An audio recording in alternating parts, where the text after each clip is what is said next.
Yeah, I want to ask you about Luke Has. Not a lot of freshmen have started right out of the gate here at Arkansas, and he's listed as a starter. Just curious on the camp that he's had and everything he's done to this point to earn that right. Well, ever since he came in here, he's worked his tail off. He loves football. His brother does too. I think had a lot to come from who raised him and coming from Bigsby High School. But he's a little older. He's strong. Can really run, and he's got wonderful hands. I mean, can catch everything. You guys have seen him in practice, can catch everything. But I think you have to, as a freshman, you have to bring in that kind of mentality, that work mentality and that physical play. Now he's going to be a much better player in 2 or 3 years than he is right now, but he's a fine player now because what keeps freshmen off the field is not knowing what they're doing or not physically able to do it or the development's not quite there as fast. But his has been ever since he's been here. And so really excited to see what he can bring to us, maybe an extra dimension that we possibly haven't in the past.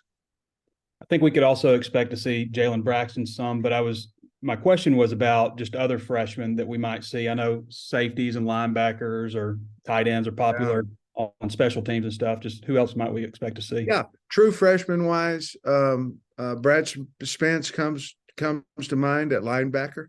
Alex Sanford comes to mind if you're talking about special teams roles. Spence is going to be more than that, Trey. I think he'll play quality minutes at linebacker. Quincy Rhodes is a guy that's going to play.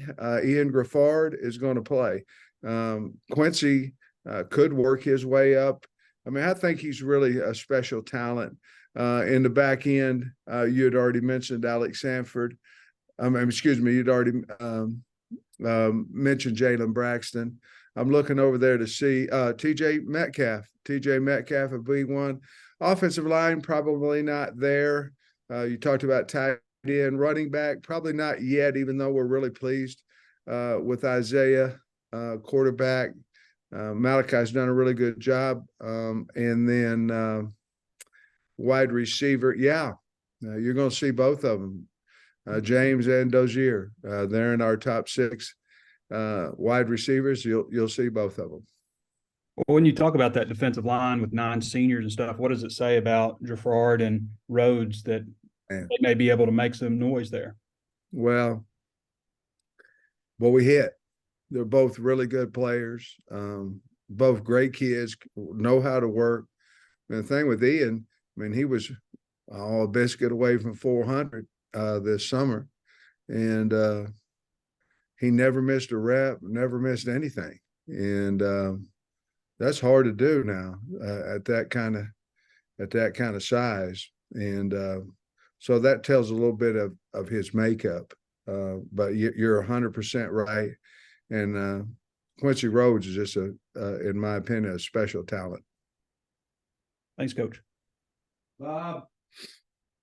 Hey Sam, how you doing? Bob. I wanted to ask you about Patrick Kudas. Kind of camp he's had. He's obviously going to be at a key spot for you. How's he doing? What are you looking for out of him? Really good camp, very athletic. We moved him late, I believe in the spring to tackle.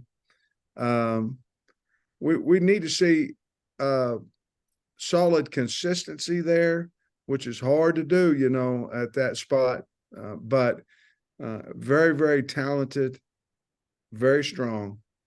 And so, obviously we recruited him. That's how smart we are. Recruited him as a defensive lineman, and going to become one of our better offensive linemen, I believe. But he's very strong, very competitive, tougher than a billy goat. Just a guy that I think the future is really bright there. And then looking at the depth chart for Western Carolina, I was kind of surprised to see how big their offensive linemen were. I mean, they're, if you didn't know, but you'd think, wow, that looks like an FBS team, bunch of 300-pound guys. One of their tackles is 6'8". Well, wondering what you think about that. Yeah, they're really good too. I think they're probably, average about 305, 307 pounds across there. I listened to a little bit of what Coach Bell said about it. He's very, very excited about his line, and he thinks, I believe he said maybe 2 or 3 of those guys could have a chance to play on in the NFL. I was, everybody seemed to be bigger nowadays and all that, but they certainly have a line that could match up size-wise with a lot of teams that we play this year. Thanks, Sam. Yeah, Sam, speaking of the offensive line, on the teleconference this morning, you mentioned you feel good about 8 guys and that you'll play more than usual and that you have been. What does that look like? Do you have like a set rotation, like this guy's going to go in this series, or how do you go about that? Well, I think some of those comments come out of we've had some injuries, therefore part of it they've earned some of that. Part of it we owe them opportunities to play, because of some of the injuries.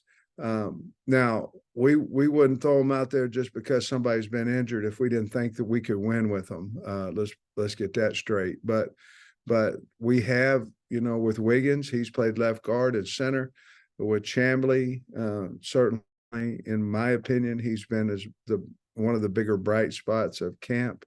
Then you go with Tykees Crawford. He might be in that same category.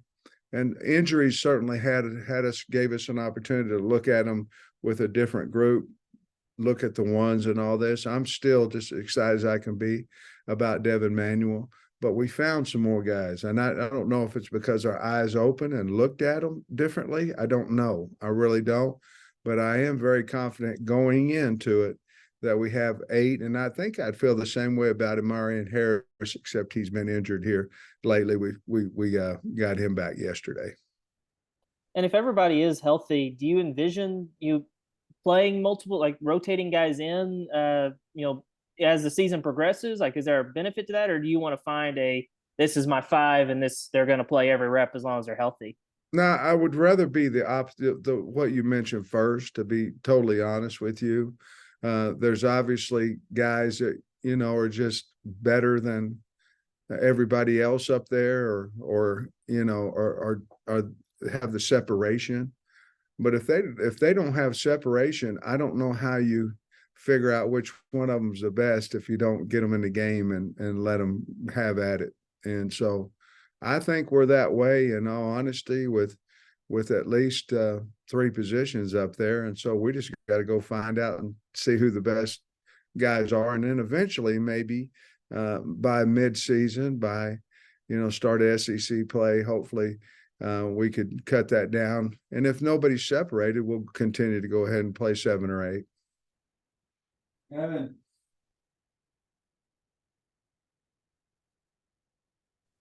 Yeah. Hey, Coach. One of the big things that you started today was obviously all of the freshmen.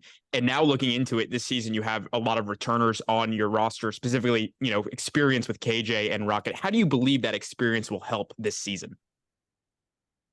I think, to be honest with you, I think it's helped us since January simply because we had so many new guys. You had 38 new guys, and you have to have somebody inside your program that believes in you and believes in what you're doing and believes in how you're treating or respecting the team when those guys come in. Because if you don't, it could be a madhouse. It could be going everywhere. So, with KJ and Rocket and you could go on and on about the returner guys. They certainly had a great importance. They've gotten better. Now, whether that's strength-wise and the mind, they fit our system better, whatever it may be.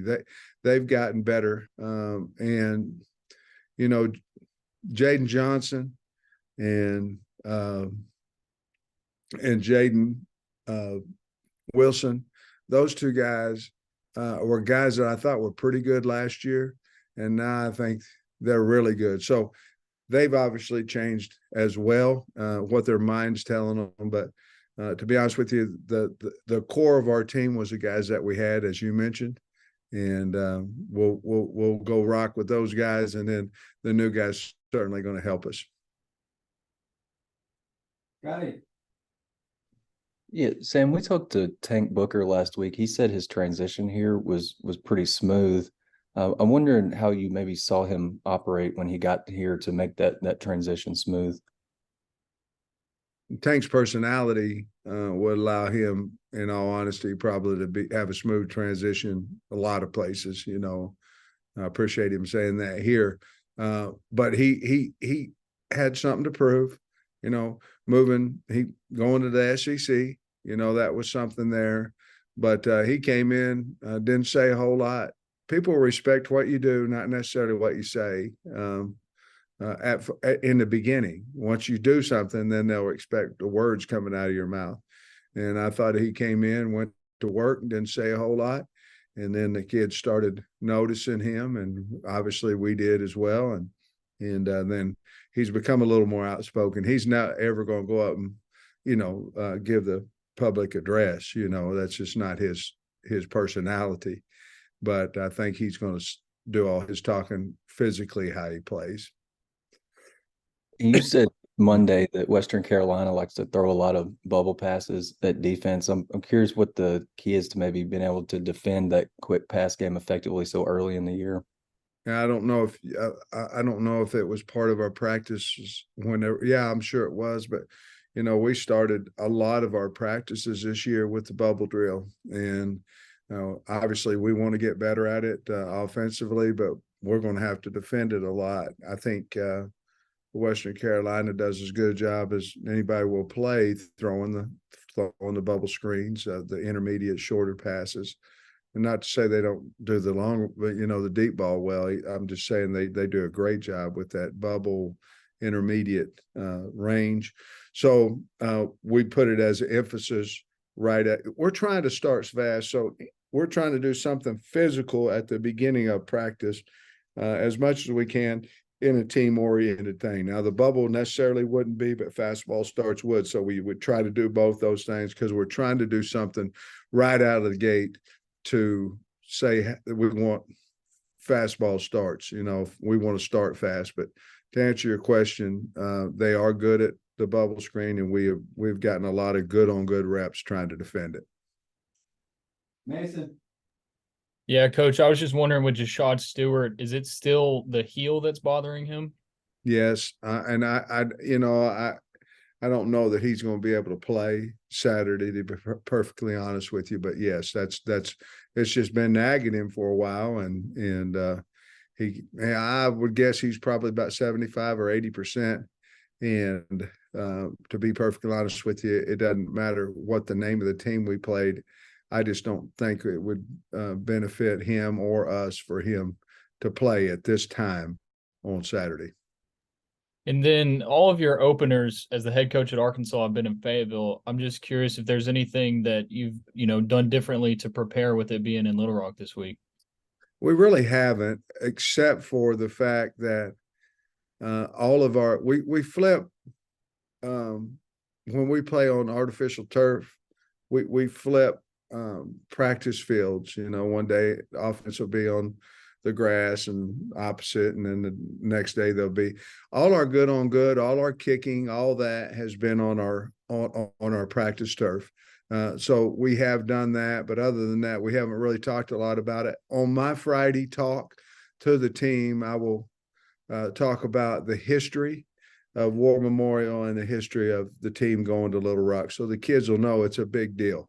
And they need to know it's a big deal to me, and they need to know it's a huge deal to the state of Arkansas. Wrap us up, Otis. Coach, this morning on the teleconference, if I understood you right, you said you had some players that were out for the season.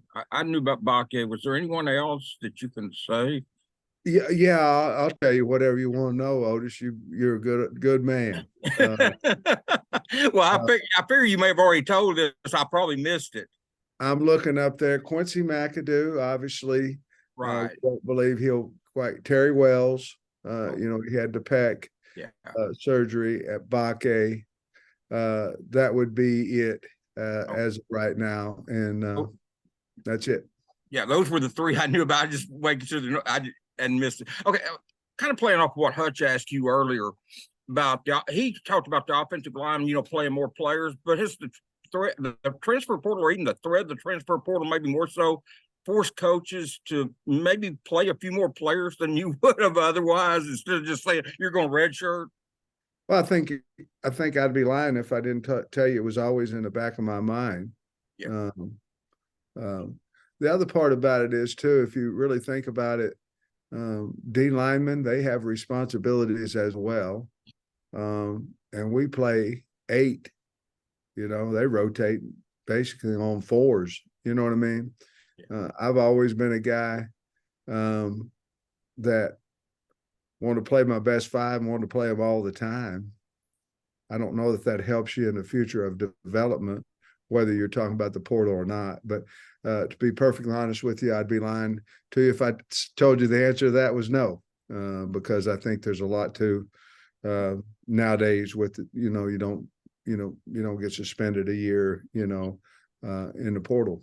So yeah, I think that's always something to think about. In this case, I think it's just earned reps, to be perfectly honest with you. Thanks, Coach. Good luck and safe travels. Thank you. Appreciate it. Thanks, Coach. Go Hogs.